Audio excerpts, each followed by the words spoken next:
శోభా developers అని world wide వాళ్ళు ఉన్నారు అధ్యక్ష. వాళ్ళు యాక్చువల్లీ ఆంధ్రాకి సంబంధం లేని వారు.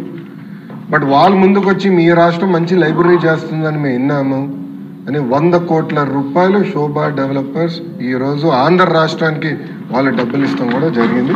ఇది వచ్చే 4 సంవత్సరాలు మేము ఖర్చు పెడతాం.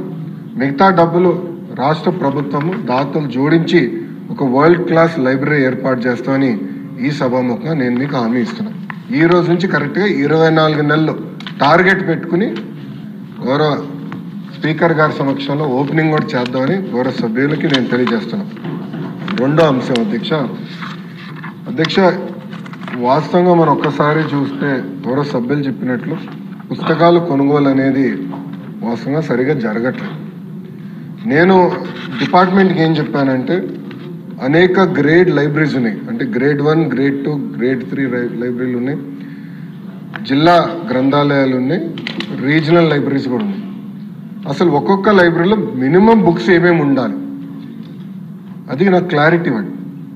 సో వాళ్ళు మొన్న కొత్త లీడర్షిప్ ఎంచుకున్నాం, అక్కడ చాలా స్పష్టంగా చెప్పి మినిమం బేసిక్ బుక్స్ ఏమేమి ఉండాలో మీరు ఐడెంటిఫై చేయండి, దానికి ఎంత అవుతుందో నాకు చెప్పండి, అది ప్రభుత్వం కొనుగోలు చేసి ఆ లైబ్రరీలో ప్రజలకి అందుబాటులోకి మేము తీసుకొస్తాం.